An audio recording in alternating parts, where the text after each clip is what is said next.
Ini hanya Allah turunkan untuk umat Nabi Muhammad SAW. Catat ini ya. Dan saya belum pernah bagi dimanapun yang ini, yang versi lengkapnya. Kalau bisa dilakukan, bukan hanya dosa digugurkan. Tapi setiap hurufnya mempercepat terkabulnya doa kita di hadapan Allah Subhanahu wa Ta'ala. Ya. Ada 2 surah di dalam Al-Quran yang bila 2 surah ini dibacakan, itu setiap hurufnya dihitung bisa berpotensi menggugurkan dosa sekaligus mengabulkan doa-doa yang dimintakan. Sepanjang doa itu baik untuk urusan dunia akhirat kita. Kalau salah satu kurang baik diperbaiki oleh Allah. Misal dunia baik tapi akhirat tidak. Maka diperbaiki oleh Allah kepada yang lebih baik. Surat pertama Al-Fatihah. Surah kedua Al-Baqarah. Ya. Sebelum doa baca tuh Al-Fatihah sama Al-Baqarah. Tapi Al-Baqarahnya tidak dari ayat yang pertama. Kepanjangan. Cukupkan di ayat 285 sampai ayat 286, 2 ayat terakhir. Hadisnya sahih. Kalau mau dikuatkan biasanya banyak ulama memasukkan ayat 284. Ada yang sudah masuk ke dalam Ka'bah di sini? Ini informasi saja. Dan 3 ayat ini, Al-Baqarah 284, 285, 286, itu ayat yang dituliskan di dinding Ka'bah. Itu yang saat berhala dikeluarkan, gambar-gambar dihapus, itu ya, syair-syair diganti dengan ayat Quran sehingga jadi kain kiswah Ka'bah di luar. Itu ada sejarahnya. Yang di dalam pun dihiasi dengan hiasan ayat Al-Quran. Di antara yang dituliskan itu Al-Baqarah ayat 284, 285, 286. Intinya di 285 dan 286-nya. Tadi rakaat pertama yang saya bacakan dalam salat Isya. Hadisnya sahih. Itu spesial malaikat Jibril turun kepada Nabi Muhammad SAW mengabarkan kabar gembira siapa yang membiasakan membaca Al-Fatihah. Ya, kemudian 2 ayat terakhir di Al-Baqarah dari amanar rasulu sampai fansurna 'alal qaumil kafirin, tidaklah dia membacakan itu kecuali setiap hurufnya dijaminkan mengabulkan doa-doa yang dia mohonkan sepanjang benar doanya dan tidak diselimuti maksiat. Ini maaf ya. Ini saya minta maaf dulu nih. Kalaupun Anda benar doanya khusyuk sampai nangis, tapi ada selimut maksiat dalam permohonan doa itu pengabulannya mental lagi. Hadisnya sahih. Thumma dzakara rajula yutilu as-safara ash'atha aghbara yamuddu yadayhi ila as-sama' fayaqulu ya rabb faqala Rasulullah sallallahu alaihi wasallam anna yustajabu lidzalik famat'amuhu haram mashrabuhu haram malbasuhu haram wa ghudhiya biharamin fa anna yustajabu lidzalik. Rawahu Muslim. Nabi mengisahkan seorang lelaki menempuh perjalanan jauh. Awas, menempuh perjalanan panjang untuk ketaatan itu mempercepat doa dikabulkan 2 kali lipat dibanding orang biasa. Makanya kalau ada orang mau ke Mekah umrah, mau haji, titip doa. Ada yang mau beasiswa ke Madinah, ke Mekah, ke Al-Azhar, ke Mesir, titip doa. Saya biasanya kalau mau berangkat umrah, Ustaz titip doa, ayo tulis banyak tuh. Enggak saya baca. Saya simpen aja, ntar dekat Ka'bah, ya Allah engkau maha mengetahui. Ya. Mohon kabulkan semua doa-doa ya dari teman-teman jamaah yang dititipkan dalam kertas yang telah mereka tuliskan itu. Simple Pak, daripada capek kita bacakan satu-satu. Dan alhamdulillah biasanya ya insya Allah terkabul. Insya Allah. Itu perjalanan jauh. Nah orang ini menempuh perjalanan untuk sekedar berdoa. Safar. Ya, safar yang baik. Kemudian yang kedua, yamuddu yadaihi ilas sama, dia mengangkat tangannya ke langit. Ini saya tidak bermaksud mengajarkan ya, cuma menunjukkan prakteknya begini nih. Ada yang bisa bantu saya enggak satu orang maju? Cepat. Yang depan aja, depan. Jazakallah khair. Mohon pegangkan mic sebentar. Ya, terima kasih ya. Lihat sini. Gini. Nah, jazakallah.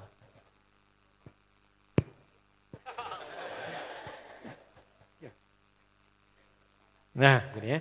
Ini tangan, lihat telapak 2 ya. Berdoa itu sesuai porsinya, dan ikuti caranya Nabi. Kalau doanya formal dalam sholat dan diikat dengan gerakan, jangan kreatif. Ikuti seperti Nabi yang contohkan. Misal dalam sholat, shollu kama ra'aitumuni usolli. Sholatlah seperti kalian melihat aku sholat. Nanti ada 3 posisi atau sampai 4 posisi dalam sholat yang mempercepat terkabulnya doa. Posisi puncaknya sujud. Hadisnya sahih. Inna ma aqrabal abdi min rabbihi wa huwa sajidun fa akthirud doa.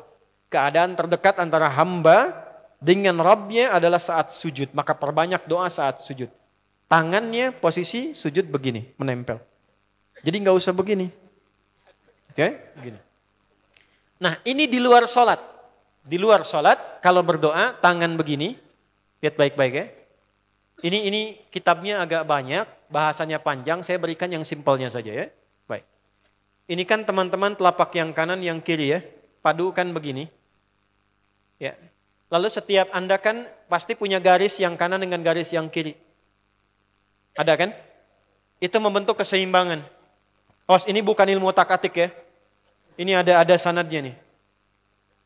Pertemukan 2 garis itu sehingga seimbang tangan ini. Tuh. Ini masalah sederhana tapi poinnya penting sekali. Sudah? Cara yang pertama begini. Ini di luar salat dan bukan dalam posisi saat istisqa, saat minta hujan. Begini, sudah? Pertemukan. Lalu letakkan sejajar dengan dada di sini. Ya. Jadi kalau dada itu, ini posisinya, ini nahar di sini. Ini ada rongga dari bagian atas dengan perut, ada rongga kosong. Nah ini yang disebut dengan sodrun di sini. Ya, kalau kita meletakkan telapak tangan saat sholat begini, letaknya di sini. Yang ini perut, yang ini nahar. Doa itu di sini. Jelas? Semakin kita memohon dengan lebih sangat, naikkan sedikit begini. Sudah? Kalau istisqa minta hujan agak lebih tinggi ke atas. Nah ini cara mengangkat yang standar di sini untuk memohon. Jelas? Oke, jazakallah khair. Nah orang ini dia mengangkat tangannya. Jadi melakukan perjalanan jauh, mengangkat tangannya, ya muddu yadaihi ilas sama. Orang yang berdoa dengan mengangkat tangan itu dijawab doanya oleh Allah lewat keterangan Nabi SAW, itu bisa kamakala 2 kali lebih cepat dibandingkan dengan orang yang tidak mengangkat tangan saat berdoa. Jadi Anda cuma sekedar doa dengan mengangkat begini, itu lebih cepat potensi dijawabnya dengan mengangkat doa. Ada seorang bertanya pada Nabi SAW, hadis sahih, ya Rasulullah, bagaimana pendapatmu dengan seseorang yang meminta kepada Allah dengan mengangkat tangan atau kamakala? Lalu Nabi mengonfirmasi, bertanya balik, bagaimana kalau ada seseorang memohon kepada Anda dengan mengangkat tangannya? Pak, tolong Pak, tolong Pak, tolong. Gitu kan? Di depan rumah Anda, 1 jam begitu Pak, tolong Pak. Kira-kira Anda beri atau tidak? Minimal kalau Anda nggak punya kemampuan, Anda referensikan atau beri sesuai kemampuan Anda kan? Angkat tangannya. Dia jawab, saya malu kalau nggak ngasih. Apa kata Nabi? Innallaha hayyun karimun. Allah itu lebih punya sifat peka untuk merasakan malu pada hambanya kalau dia tidak memberi ketika hambanya mengangkat kedua tangannya. Nah nanti ada beda-beda posisi saat khatib Jumat misalnya 1 begini untuk khatib. Makmum mengangkat 2 tangan. Yang ketiga dia mengatakan ya Rabb, Asmaul Husna. Doa yang dibuka dengan Al-Asmaul Husna itu dijawab 2 kali lebih cepat dibandingkan dengan doa yang langsung dimohonkan kepada Allah. Itu perintah. Tahu Nabi Zakaria? Nabi Zakaria apa ujiannya? Diuji oleh Allah, hidup demikian lama sampai rambut memutih, fisiknya letih, istrinya divonis secara medis, maaf, monofos dan mandul. Kata medis gak mungkin punya keturunan. Maka beliau berdoa kepada Allah dan dalam doanya dimulai dengan Al-Asmaul Husna. Sebelum sampai ke doa itu di Ali Imran ayat 38 sampai 39, buka dulu Quran surah 17 Al-Isra ayat 110. Ini perintah langsung dari Allah. Qulidullah awidur rahman ayyamma tad'u falahul asmaul husna. Quran surah ke-7 ayat 180. Walillahil asma'ul husna fad'uhu biha. Fad'u biha. Qul Allah, kalau engkau punya masalah hambaku, dan tidak ada di dunia ini yang tidak punya masalah. Quran surah kedua ayat 155. Wala nabluwannakum bisyai'. Setiap yang hidup itu, aku pasti akan uji dengan masalah. Itu kata Allah. Jangan disimpan sampai di situ, teruskan. Bukan untuk membebani hambaku dengan masalah, tapi untuk menaikkan kualitas hidupnya sehingga menjadi lebih baik. Jadi ketika Allah titipkan masalah itu, bukan ingin membuat kita bermasalah. Tapi dengan masalah itu kita diuji supaya kualitas hidup kita menjadi lebih baik. Ini Anda yang kuliah di UPI di sini, ada ujian nggak? Ada. Untuk apa ujian itu diadakan? Supaya bisa melihat kualitas peningkatan ilmu Anda dari masuk sampai naik tingkat. Kalau nggak ada ujian nggak kelihatan kualitasnya bertambah. Logikanya begitu. Dan tidak mungkin Allah menguji seorang hamba di luar batas kemampuannya. La yukallifullahu nafsan illa. Jadi nggak ada orang yang hidup yang tidak punya masalah. Karena rumusnya mengatakan hidup berbanding lurus dengan masalah. Yang hidup pasti punya masalah. Yang tidak ingin punya masalah, tidak ingin hidup. Karena orang yang tidak hidup, yang hilang masalahnya, selesai hidupnya. Baik. Siapa yang tidak ingin punya masalah? Angkat tangan. Baik. Siapa yang ingin punya masalah? Alhamdulillah. Baik. Yang lain wallahu a'lam. Nah, kulit Allah kalau sedang diuji masalah, kan yang ngasih siapa? Yang nitipkan siapa? Yang punya solusinya siapa? Kalau Anda tahu yang punya solusinya Allah, kenapa curhatnya bukan kepada Allah? Kan sudah dicontohkan di Quran. Kalau punya masalah, curhatin ke Allah. Quran surah 12 ayat 86. Sejak era Nabi Yakub. Masalah di rumah tangga. Anak bermasalah, curhatnya pada siapa? Allah. Innama ashku bathi wa huzni ilallah. Aku tuh kalau punya masalah, sesedih apapun, curhatnya Allah. Bentangkan sajadahmu. Curhatkan dalam sujudmu. Tingkatkan takwamu. Wa may yattaqillaha yaj'al lahu makhraja. Quran surah 65 di akhir ayat yang kedua. Bentangkan sajadahmu, curhatkan, habiskan dalam sujudmu, keluarkan tangismu. Sehingga bebannya jadi ringan. Walaupun solusi belum datang, hatinya sudah tenang. Yang diperintahkan panjangkan sajadahmu, bukan panjangkan statusmu. Kita sudah tahu ayatnya, paham ketentuannya, tapi kenapa prakteknya ditumpahkan di Instagram, di Facebook? Bikin vlog di YouTube hanya untuk curhat saja. Dan ironinya dalam hal yang demikian tahu yang menyelesaikan Allah. Sekarang tambah bonus, aminkan ya. Yang mengaminkan doa ini mudah-mudahan dihilangkan masalahnya. Puguma mana yang ada bermasalah kayaknya di dia. Itu gimana kumaha tuh ya teh? Paham? Curhatkan sama Allah. Nah bagaimana mintanya? Sebut namanya ya Allah. Awidur Rahman. Kalau kita ingin minta lebih cepat, minta dengan kelembutan Ar-Rahman. Rahman itu bisa disebut namanya ya Rahman. Bisa cari cara mintanya yang paling lembut. Yang menyentuh. Allah senang dengan kalimat yang menyentuh. Misal ya. Kembali ke Nabi Zakaria tadi.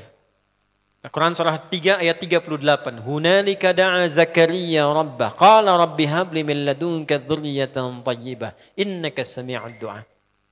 Ya Allah, hamba-hambamu itu telah menghukumi aku dan istriku tak akan mungkin punya keturunan. Sedangkan engkau yang maha pemberi tanpa punya batasan. Mereka mengatakan istriku punya keterbatasan. Maka aku memohon kepadamu yang pemberianmu tak ada batasan. Mohon ya Allah anugerahkan keturunan dari sisimu saja ketika mereka mengatakan tidak mungkin itu punya.